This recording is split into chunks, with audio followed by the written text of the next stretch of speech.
Hi, everybody. Hi, Charles. How are you? Very, very good. Good to see you, Linda. Good to see you, Fluid. Hello, Charles. Hello, everybody. Happy to have you all here.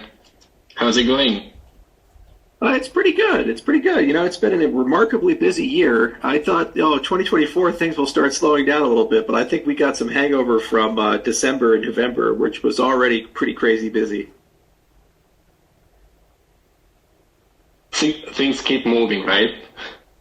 You can't slow down the river. You just got to learn how to ride it. All right, so I would say let's start the space, and I hope you're all well and everyone is fit and happy after a wonderful Christmas and New Year's break. And I just want to say that we all really appreciate you taking time out to come and listen to one of the many FluidTokens spaces today. And I think this one is going to be a really exciting one as we have some wonderful guests and some deep innovative alpha coming from the devs. So without further ado, let's dive into this.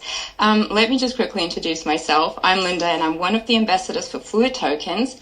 And I have been part of the team from the very beginning. And I'm personally very excited to see where they are today and what they have planned for the future. So Raul and Matteo, would you like to introduce yourselves and talk a little bit about FluidTokens? And maybe Raul, if you'd like to start, that would. Sure. Thanks a lot, Linda, for the introduction, and thanks a lot, Charles, for being here. So, for the ones that know me, I am El Raulito around Twitter, but I am Raul in real life. I'm a Cardano developer that has been around since, I would say, 2021. My background is engineering. I am an electronic engineering. And Matteo brought me to the Cardano ecosystem. And it has been a really nice ride, starting from the no smart contracts period. Now we are in Plutus V2, developing in IOG and so on. So really excited to be here and really excited to be part of Cardano, developing and bringing innovation in the space.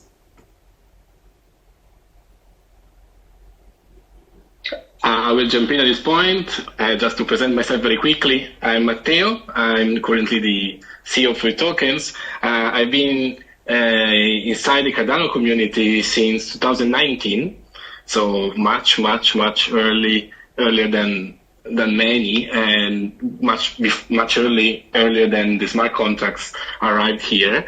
And I've been developing on Cardano since the very beginning for different projects, and for 2 years now on FluidTokens. As a background, I am a software developer, almost 15 years of experience, and a cloud architect. And yes, so now we are fully focused on basically delivering some innovative protocols that can reach the Cardano ecosystem, listening to the community feedback, and then trying to find solutions to the problems and then deploying them.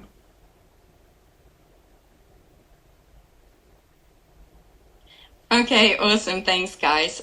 So let's open the discussions. And I think a good starting point is with you, Charles. How do you view the current dApp ecosystem on Cardano? And without mentioning names, is there anything in particular that is exciting for you? And also, are there any areas where you wish to see people focus on? Well, what's really cool about 2024 versus the prior years is that I get to get involved in the dApp and DeFi ecosystem in a very different way, and hopefully a more proactive way, and actually get to spend more time with teams. So first, I really appreciate the invitation Fluid sent over to come and participate in this space. And I don't want to be a stranger for any dApp or DeFi project that's trying to build something on Cardano, because I'm learning from you guys. When we kind of look at where we're going, Intersect is now online. We have, I think, almost 1,000 or 2,000 members, and things are growing very rapidly.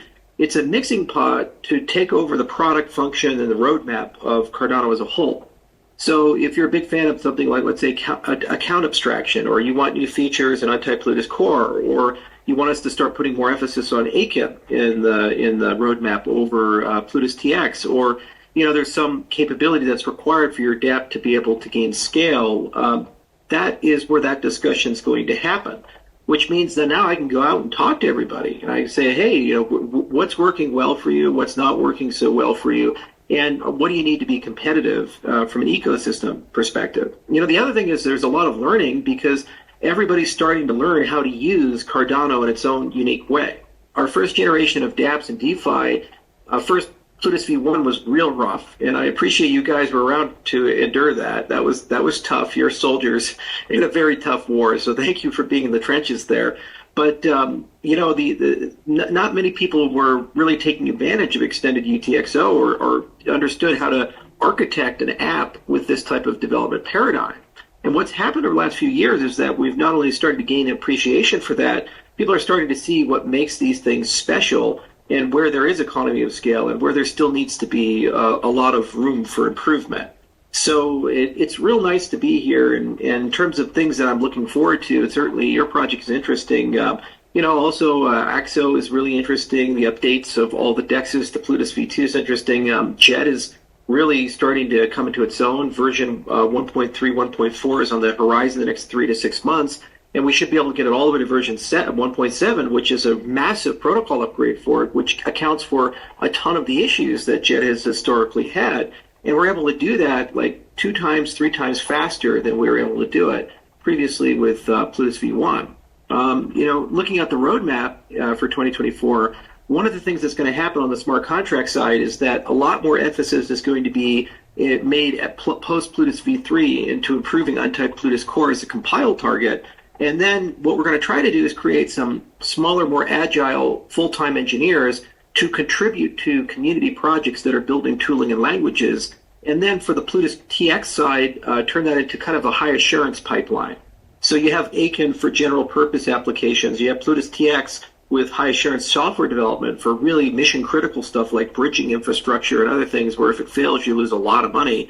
And then the hope is we can find a way to port Compact and hybridize it a little bit with some principles from TypeScript, and then you have a web-oriented programming language for Cardano, and all 3 of them compile the Plutus core.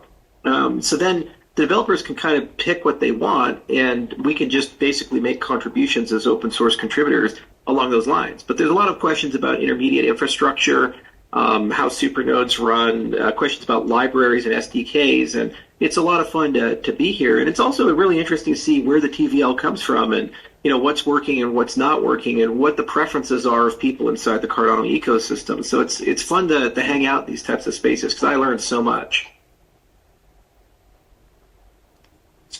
Well, that sounds great. Thanks so much for that. So Cardano definitely has a lot of growth and innovation happening, and it's been interesting to read through a lot of the Catalyst proposals to see what people are working on in the future, and there's certainly a lot of expansion planned.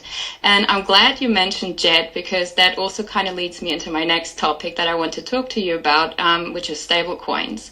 I personally love stablecoins and because they are vital to any ecosystem and they're needed to improve lending and borrowing volumes, as well as providing fixed dollar costs and returns, which is definitely very important to FluidTokens. So back to you, Charles. As you announced at the summit, IOG has partnered up with a founding member of Algorand in creating a new stablecoin, and I hope you can tell us a little bit more about that. So there's a company, the working name is called XE, and Sean Ford is the CEO of that company. It's a subsidiary under our family of companies at IO.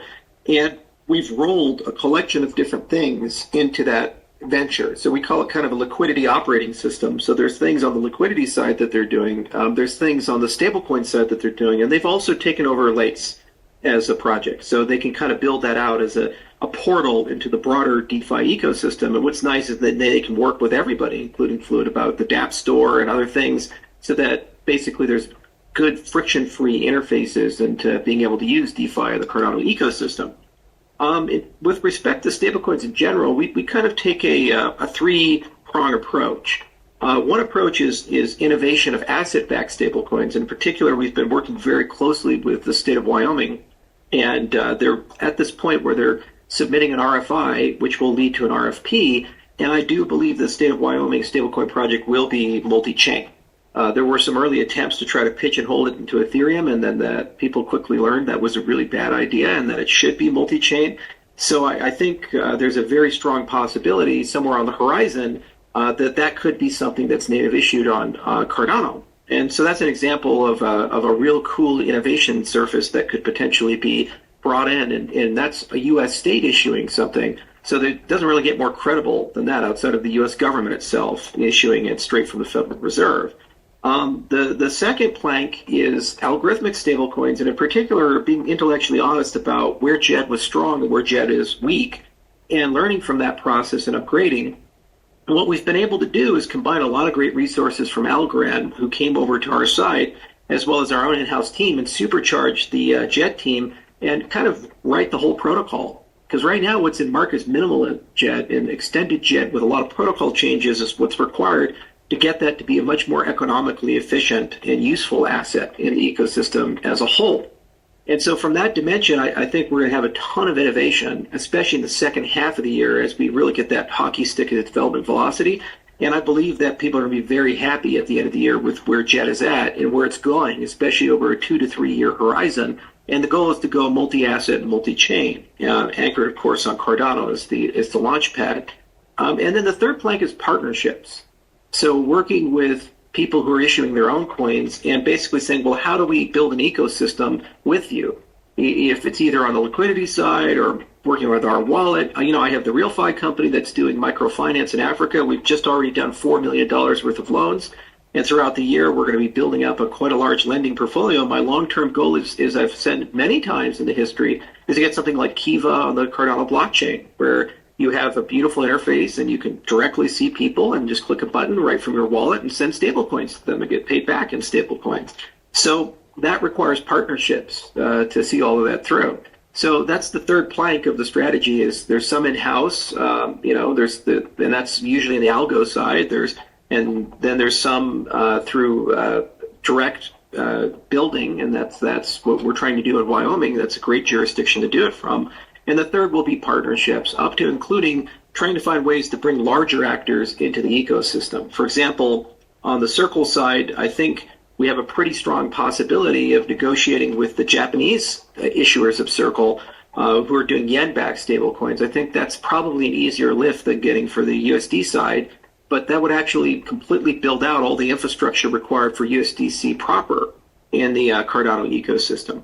So we have some great connections in Japan for obvious reasons, and we know those people really well. So we're going to see if that side of the house is a little easier than the friction we've gotten from the Circle side on the USD asset. But it's still G7 currency, and once you have it, it's very easy then to kind of normalize that into the dollar. You don't really deal with the kind of crypto volatility that we're trying to eschew and get rid of. So it's a super important topic, and it's so important. I figured let's bring somebody on board who understands this at a super deep level. And, CEO of Algorand. And I mean, this guy did the Napster acquisition. He owns a bank. He's done a ton of stuff. The guy is absolutely brilliant. And he's got a rock star team. And they're really smart people who have been doing these types of things for decades in the legacy financial world. And they're really best equipped to execute quickly and efficiently. And also they're partner driven in mindset. So they're really good about the cross-chain stuff and asking, well, how do we bring a lot of ecosystems together? Like, for example, I would love to see a tier 1 stablecoin on Cardano, but then also find a way to share that with Ergo and other people that are inside the broader ecosystem who are very good to us. And they've been really supportive of our ecosystem. And because we're larger as an umbrella, we potentially could bring a lot of liquidity and value to them as well, because those are actually your customers too. You think from a fluid viewpoint, there's this, especially when we start talking about these cross-chain bridges. So when you start adding up the extended universe, those are potentially millions of new users and a lot of fragmented value. So a lot of the CEOs in our portfolio, we've really focused on how do we remove these fragmented pools of value and bring them together so that we have one big extended universe. And Cardano is kind of the crossroads for that. And we can have a lot more volume in transactions and TVL on Cardano as a consequence of it. Well, thanks for the detailed explanation. Raul and Matteo, please feel free to chime in on this topic, as I know it's important to FluidTokens. So if you have anything to add, just go ahead. Yes, of course. I mean, the stablecoins topic blew up a little bit during these days. So in Twitter, around Cardano, right, is one of the major topics now. And as Charles said correctly, for FluidTokens, stablecoins are super important as well because lending, but also other operations, DeFi operations, can be done better or in different ways, leveraging the stablecoins. And we always aim to try to create bridges with the outside world of Cardano, so with other chains as well. We partner with Milkomeda. We develop our first protocols on EVM as well there. In this way, we can, for this next upcoming year, going cross-chain, so connecting more and trying to, inject more liquidity into the Cardano space from outside in a better way, in a more efficient way. And the stablecoins can definitely do that, even better if stablecoins that can easily reach different chains. And in these last days, we had a proof of concept of a smart contracts on Cardano to basically simulate RC20 tokens on Cardano natively. And another developer called Michele, which we know very well, was also developing the same thing. So we basically decided to work together, and we will propose for free to the community and to the other developers this smart contract and see if can be any benefit about the USDC problematics, about the need to freeze assets, to program the transactions with USDC, etc. So let's see if this smart contract we're developing in our spare time can help a little bit on that.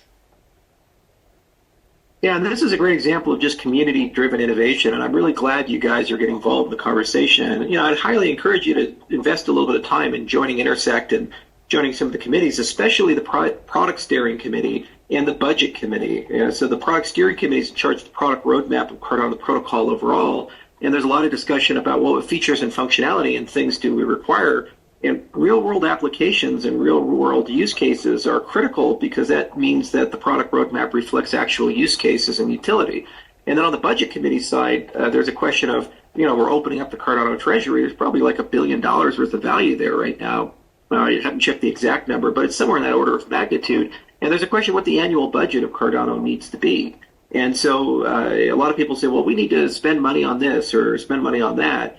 Well, I'd like the people in the room who are making those conversations to be actually people developing, deploying, on Cardano, because then that money is actually chasing, again, a real world utility and a real world outcome instead of a hypothetical outcome.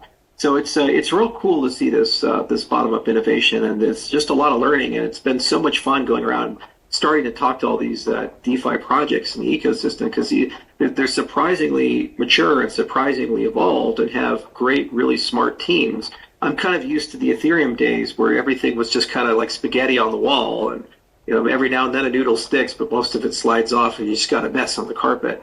So it's pretty cool to not see that, the Cardano ecosystem. There's a lot more organization and foresight that's gone into it.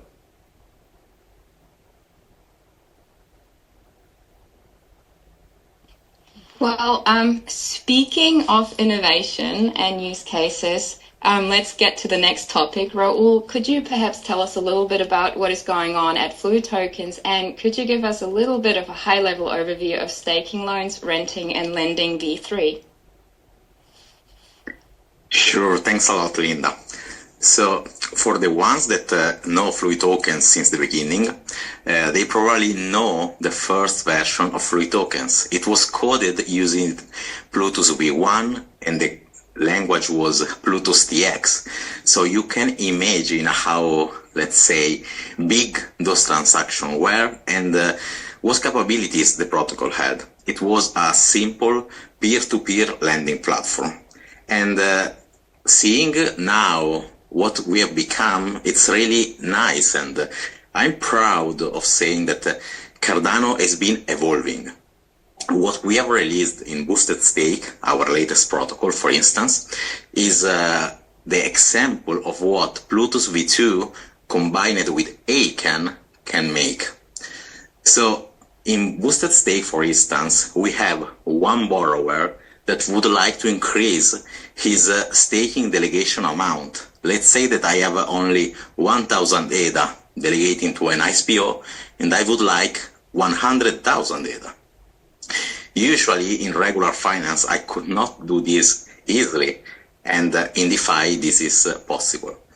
On Cardano, and in the specific on boosted stake, in one simple transaction, I can borrow from many lenders at the same time.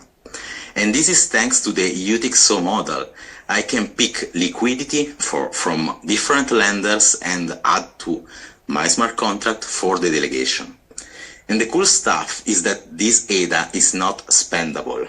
Therefore, lenders feel safer to provide liquidity and earn interest.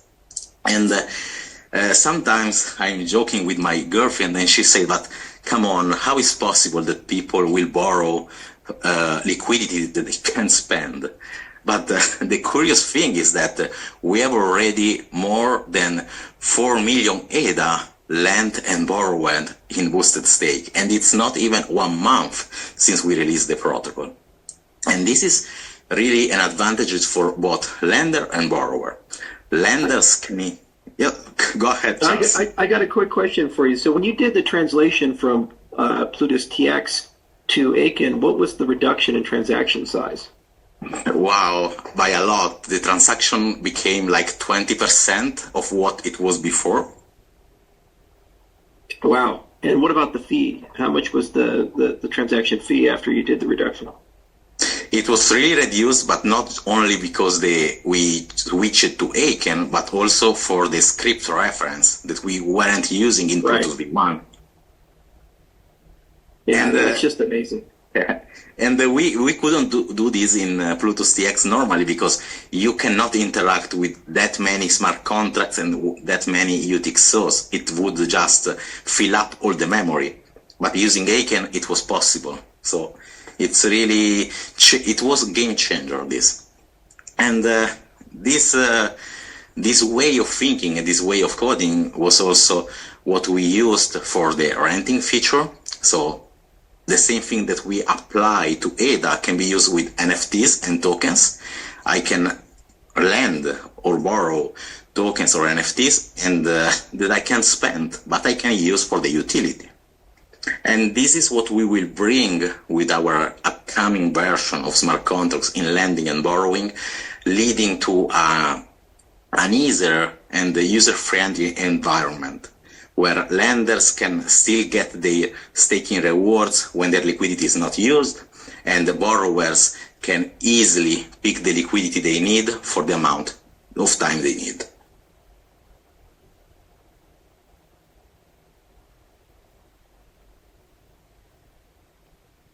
All right. Thanks for that explanation. That sounds very exciting. Let's also talk about some other gems that I found on your documents page, like Eagle, Maelstrom, and Aquarium. And I think, Matteo, you're the right guy for this question. Yes, I'm normally the crazy guy who has many ideas, and luckily Raul, choose the best ones only because some are also without much sense. But between the best ones, I guess, we have Maelstrom, Aquarium, and Igloo. And starting from Aquarium is basically a way to get Babel fees on Cardano without requiring any change to the protocol. So it's a decentralized solution where sponsored transaction can happen, or you can pay the transaction fees with custom token for, in particular, stablecoins, for example. And also it allows automatic smart contract execution in a decentralized way. So let's talk, for example, about DEXs. When they run batchers in a centralized way, now we can basically fix this centralization level and allow a decentralized automatic action on the smart contracts. Maelstrom is another upcoming protocol that we're working on, and is based on a way to create privacy on Cardano, so without requiring, for example, midnight. And it's something very mathematically, but allows to cut the ease to follow the transaction flow, basically. So it mixes the transactions and doesn't allow to track them very easily if not wanted. And lastly is Igloo. Igloo is, the ice tractor that you can use as house in some parts of the world. It's a protection. So it's a protocol about insurance, what we basically want to do is create the centralized protocol that, powered by oracles, allow insurance for different things on Cardano. This is connected to our partnership about real-world assets that are upcoming this year with Maker and IMX, because some of them require insurances, for example. So it will be an important topic when real-world assets will go strong on Cardano in this year.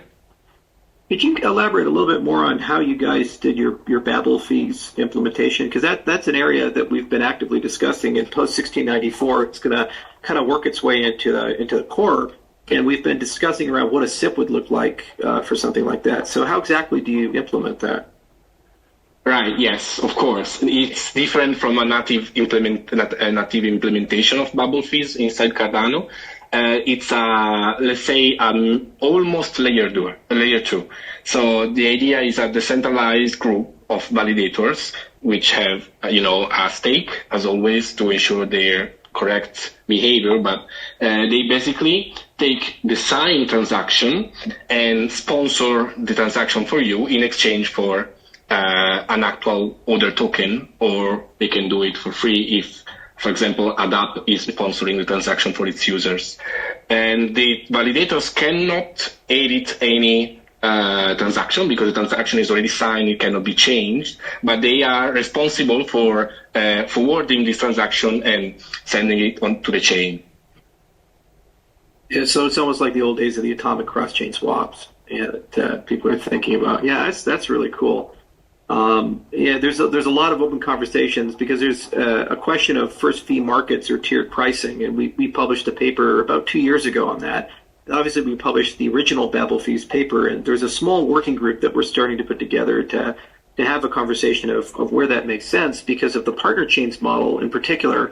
You have a situation where you're going to call into partner chains to provide decentralized infrastructure for your applications, whether it be a decentralized LLM or telco or what Midnight's doing, which is a privacy layer in the system. And you don't ideally want to redeploy your application on the partner chain, but rather you want to call it as a service. So you have this notion of cross-chain transaction fee, but you pay in maybe ADA for that as opposed to native token, yet it somehow sorts its way out.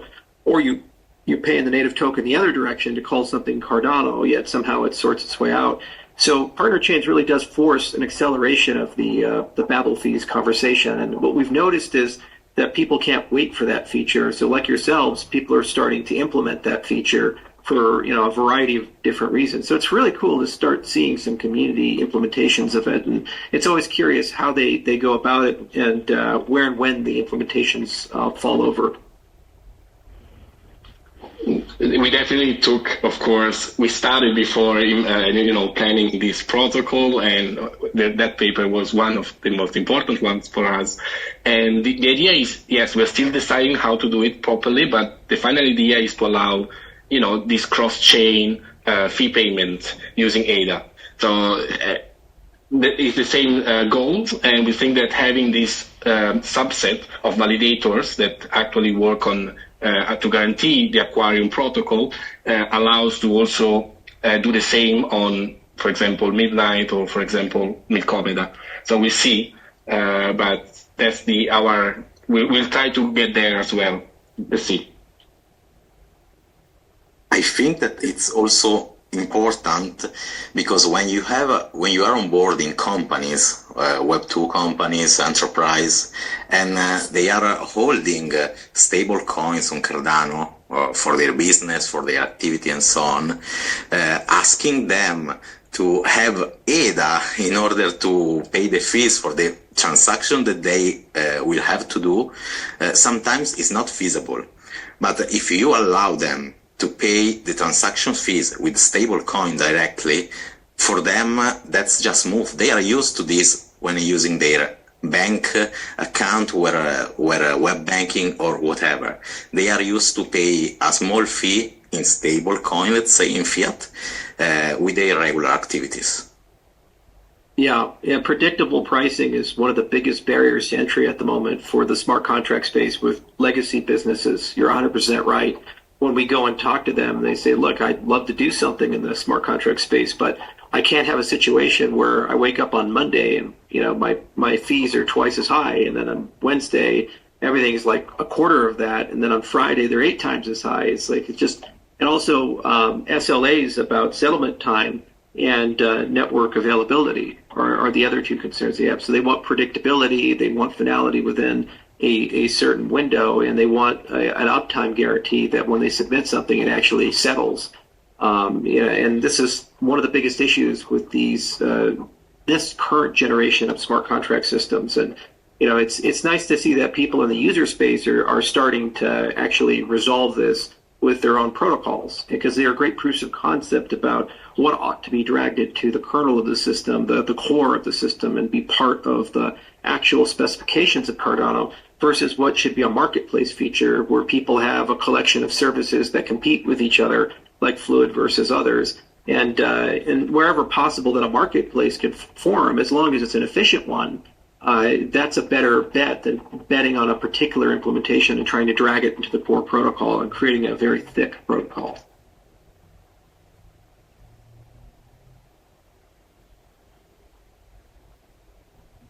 Well, thanks, guys. I love how you keep pushing forward with things on Cardano, and I'm very excited about Igloo, Maelstrom, and Aquarium. And I don't want to keep using the word innovation, but yeah, you guys love doing that. I was also looking through your 2024 roadmap, and another thing caught my eye, which is Midnight. So I'm glad you guys already mentioned that one. I have to admit, I don't know a lot about how it will look just yet, but Matteo, can you perhaps tell us a little bit about how FluidTokens will look on Midnight? Of course, there are 2 different aspects that we want to basically investigate using Midnight. One is any kind of DeFi protocol that can leverage the privacy level of Midnight. And so this will be very interesting for the community, for example. And the other one is an enterprise approach. So talking with other existing businesses that sometimes use the blockchain or they don't yet use the blockchain, there are topics like supply chain that need a certain level of privacy about the operation, but at the same time they guarantee that every party involved in the chain is actually behaving correctly. So what we want to build is actually a protocol that leverages the privacy for the enterprises, and Midnight is so far, from what we have understood and we have tried, it's a good solution for this. So hopefully it will bring more enterprise into the game and leveraging the decentralization level that Cardano and then Midnight will bring. Yeah, and I'd highly encourage you guys, if you haven't already, I think you were on the list for the DevNet that we did, the alpha back in November for Midnight, or did you guys make the list? Because there was 2,000 people on it, and I can't remember if Fluid was on the initial list. Yes, we are. Yeah, and so the good news is that an open beta is probably more likely than not going to happen this quarter, which means Midnight is going to open up dramatically for developers. We wanted to run at least 3 months of an alpha with invitation only to get things like the documentation cleaned up, the faucets working, and just a lot of cosmetic improvements, in addition to some of the infrastructure, hosting, and in Compact, the programming language. But when that open beta comes, it is going to be really cool to explore a concept called hybrid applications. So that's an application that coexists on 2 or more blockchains simultaneously. So in this case, Cardano and Midnight, or Cardano and Ethereum. So our creative engineering group is going to start deploying some things on the Ethereum testnet and on the Cardano testnet, and to basically test the design pattern of something where it's Cardano native but uses a service of Midnight, or it's Ethereum native and it uses a service of Midnight. And since you guys are kind of deploying on both sides, it would be really cool to see what type of hybrid app you construct. And if you, during that beta, create a punch list of things that are very difficult, it informs us on what we need to do on the roadmap to basically build some infrastructure to make that turnkey and easy to do. Because when you think about the partner chains model of Cardano longer term, the goal is to have dozens of service layers that do blockchain to blockchain sales. So what will happen is that Ethereum developers won't migrate from Ethereum to Cardano, but rather they'll use Cardano's partner chain network to run the back end of a lot of their activities that they can't run on native Ethereum layer 1. And in exchange, they either pay an Ether or another asset, and then it kind of works its way through the chain, and eventually it ends up settling in ADA at the end of the rainbow. So effectively, that creates transactional demand for Cardano, and it brings a lot of new customers into Cardano, but it doesn't require us to overcome the network effect. So this is a great use case and case study where there are things that could augment a Cardano application because of the capabilities of Midnight, whether it be the rollups or the programmable privacy and the smart contracts or the selective disclosure regimes that could be put in via Prism. And you where and when that makes sense for your users, especially with regulated assets, if they exist on the platform, you'd be able to pull that as a service, but you still could pay potentially in underlying tokens like Fluid Token or ADA or Dust, whatever the currency the user desires. And, the Babel fees notion just kind of sorts it all out at the end of the rainbow. Yeah, exactly. One fun fact, yes, you remind correctly. We are in the DevNet of Midnight right now. And I was writing in the Discord, guys, how comes that I can see the transactions in my wallet, but I don't see the amounts, and I just see the fee that I paid or the sender paid. And they said, yes, that's what a privacy network looks like. You see the transaction, you don't see exactly the value that is transferred there. You see the fee that was paid, and it's really hard to imagine on my mind, but it makes sense when you think about it. Yeah, it's a heavyweight privacy system. I mean, it's got a full snark backend, and we're actively developing Pluto Eris, which is a brand new curve that's never been deployed before, and it's one of the best curves to translate into BLS. And we're using Halo 2 as another component of it. So there's some state-of-the-art, really heavyweight cryptography that's going into Midnight. And what's really cool is Cardano is upstream of it, and it benefits tremendously, especially when we start talking about recursion of Cardano and the partner chain network. One of the things we need to get to is that if you're an SPO and you're maintaining a partner chain, I don't want a situation where you have to have a full node for each partner chain plus Cardano. Otherwise, you're going to have like 50 partner chains, 50 full nodes. Like, who the fuck can run that? Like terabyte of RAM and all this stuff. It just doesn't make sense. So instead, what you want to do is do something like log space mining, where you just have the tip of it and the state of it, and you're able to manage a light node and still advance consensus on the sidechain. So that's an active area of research, and we call it kind of a supernode approach. And we've been collaborating with some partners like Blockfrost and others to kind of reason about how that would work in a turnkey way. And a corollary to that is pub stub for state transitions and state management between the partner chains and your applications on Cardano. So how does state seamlessly flow from one system to the other system? And a secondary corollary, which is something you guys should definitely participate in Intersect if you have time, is the discussion of a meta blockchain of Cardano, a proof layer of Cardano. So you see this with Algorand, things like Algorand boxes or other ecosystems that make a combination, but there's this idea of an extensible block.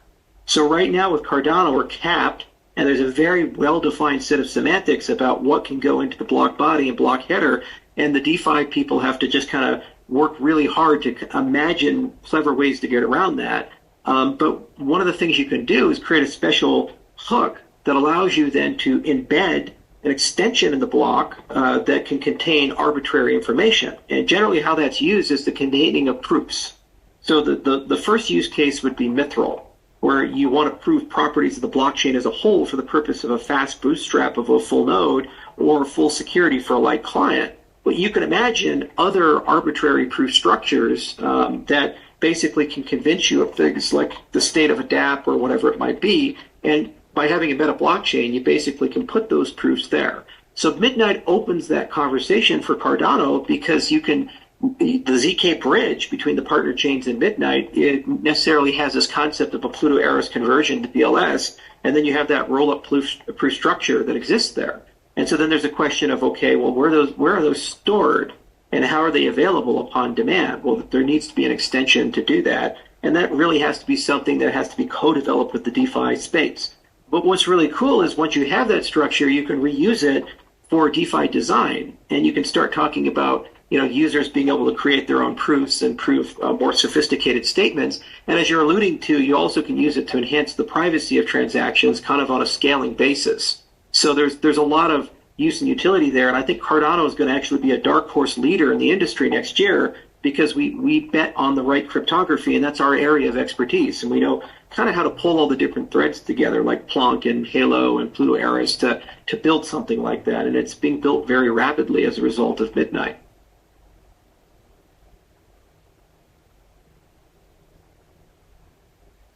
Well, I mean, you guys just keep talking to each other. I'm very happy about that. And I think Raul and Matteo have a couple of questions for you, Charles.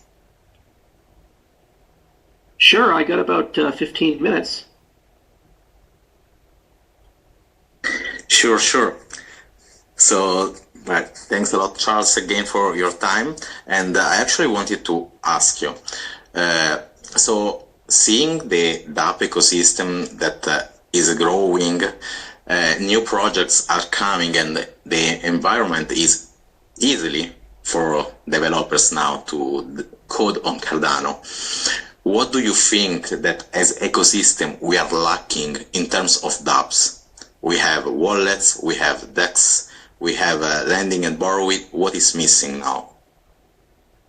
Well, there are obviously stablecoins we need to be stronger about. I do believe we also need to be a little bit better on the Oracle side of the house. There's a few more things that need to occur there. I'm pretty happy about the DEX side of the house. That's working pretty well. People are starting to actually learn how to take advantage of extended UTXO in DEX design. So that's advancing fairly comfortably. There are some good financial products that are also being constructed from a lending perspective, and people are taking advantage of things you can do with staking. So I like that part of the ecosystem. A lot of cool things need to be done in the NFT side of the house. Like, for example, we're working with Book.io very closely about how can you create more efficient airdrops. That's something we need for Midnight and for any partner chain disbursement. But any NFT issuer wants to be able to issue 50, 100,000 NFTs or 200,000 NFTs cheaply to their customers and not have to spend a boatload of money in transaction fees to do that or bloat the state of the system to do that. So there's a lot more there. Hydra needs to continue to evolve. That team's doing a phenomenal job, but it needs to be accelerated because there's so many cool, especially once you have incremental commits and decommits inside the ecosystem, there's a lot of cool things to do there. I'd like to see more games. Like, for example, I'd love to see blackjack and poker and these types of things running in Hydra with the new features that come in Hydra 1. As a case study to kind of show how that works, because then you have provably fair games with randomness, multiplayers, people cashing out, cashing in, and you have persistence of the state of the game over time, yet all of that aggregates off chain in a channel. So that interplay between the layer 2 and the layer 1 and that ability to deal with complex multi-actor games that have these persistent channels are an area that we really do need to explore a little bit and improve.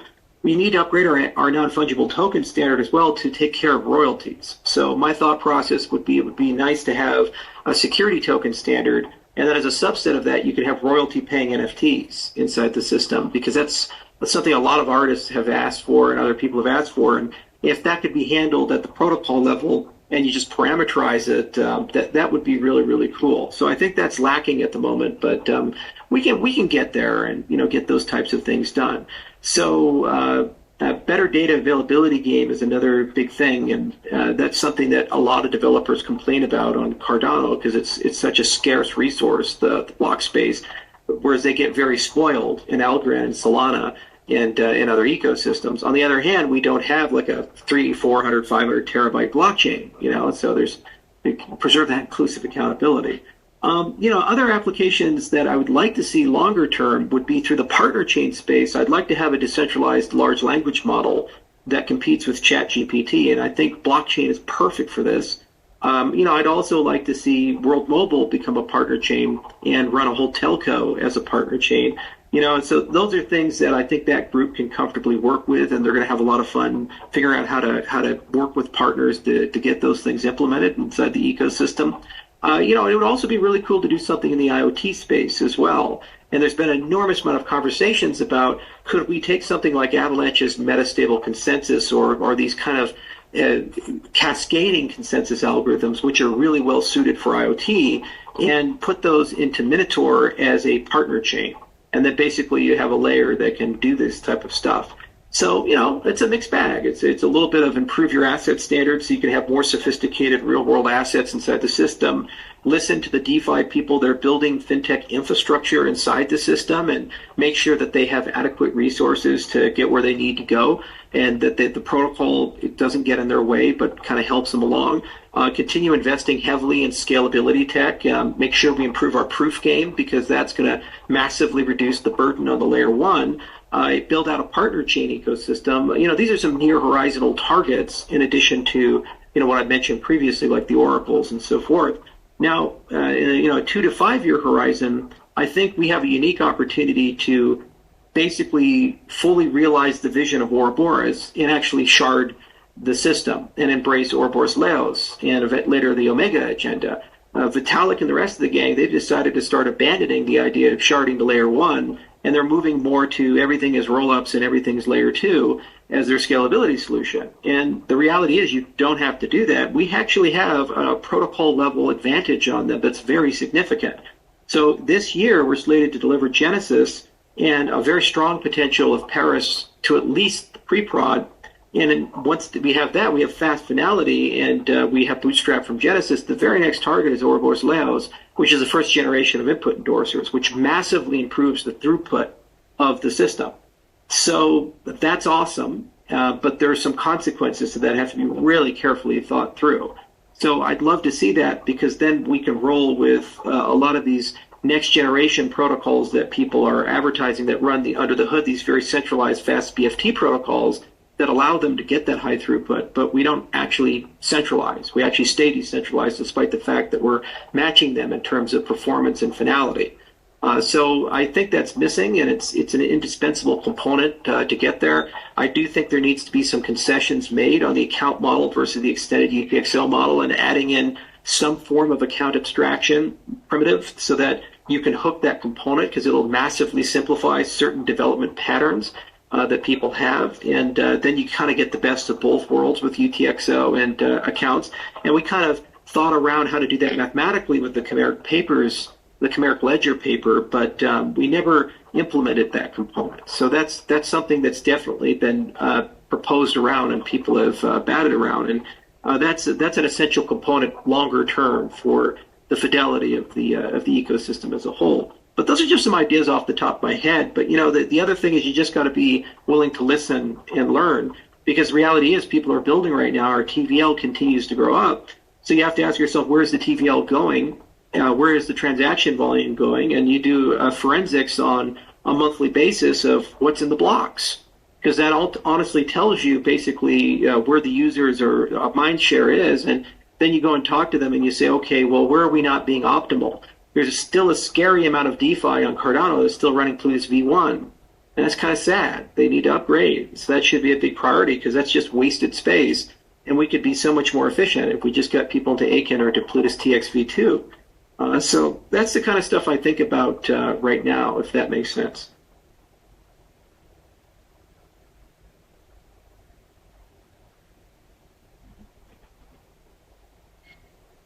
I say that there's much to do, but the direction is clear. So many different paths and objectives, but I've seen so many things from the community as well that revolve around these new ideas, and even the problem about Plutus V1 smart contracts that are very heavy, and we need to upgrade to V2 as all the protocols as soon as possible.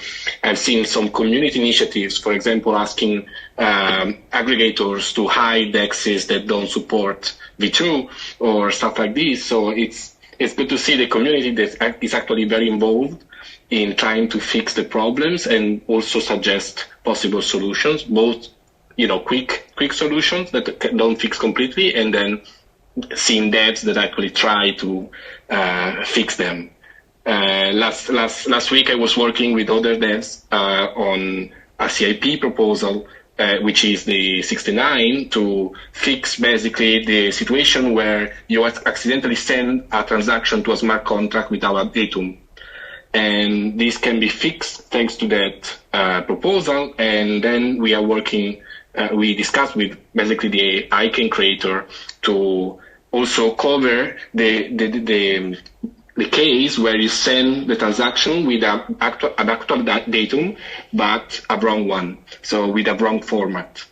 And in this way, we will be able to basically recover the accidentally sent ADA or whatever token to the smart contract in a better way. Yeah, and that's just great innovation. It's like a simple thing, but it's such a powerful thing because when you fuck up on these things, bad things happen. and so, the system already has so many checks and balances and controls. It's not hard to extend it in these particular directions to ensure that that's part of your well-formed transaction semantic. And then it's not hard to build static-based code analysis to ensure that you haven't violated those principles. That's the other advantage of local determinism, is that you have the ability, what you test client side kind of looks like what it's going to look like on the network. That's not the case with Ethereum. And so that's a huge competitive differentiator when you talk about the DevX of Cardano.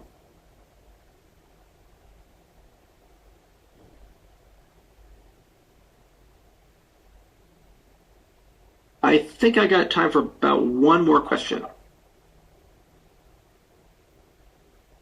What's your favorite pizza, Charles?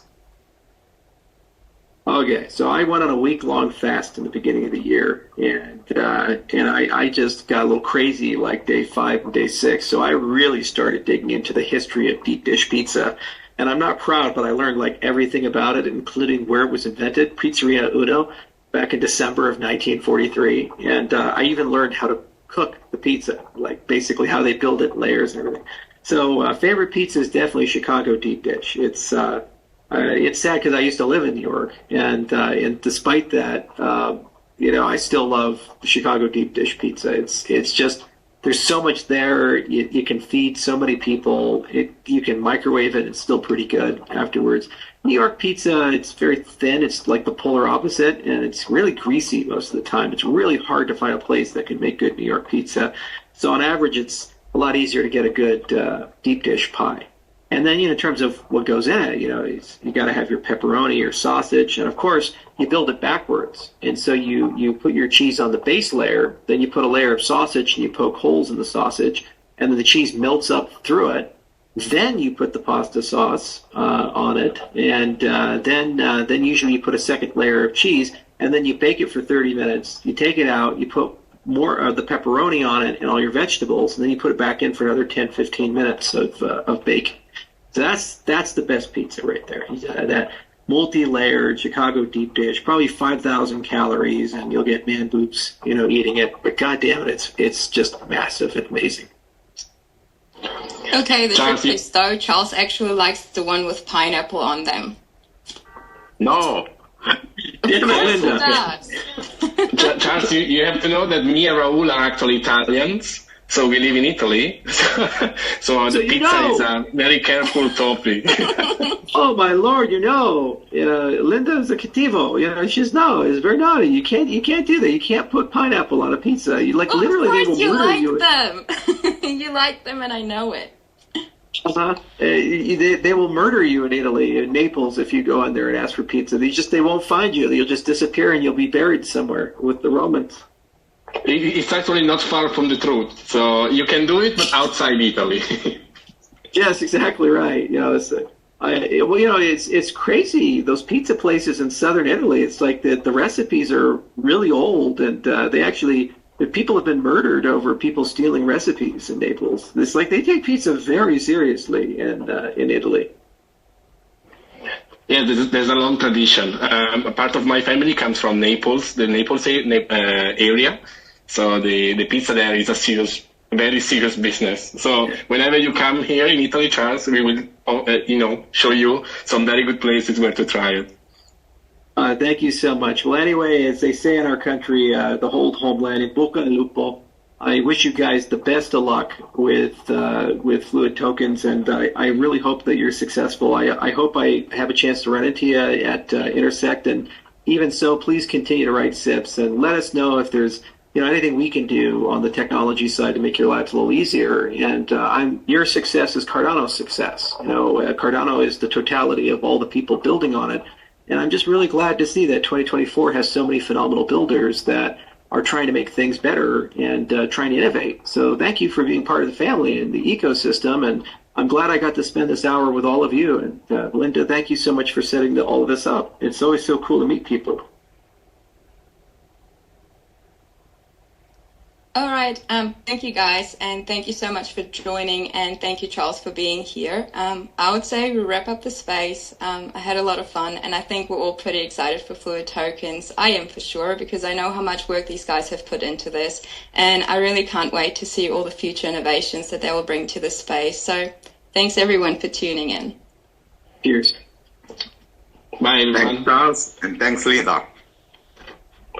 It's been a pleasure as always. See you guys in a few for the LBA event of FLDT.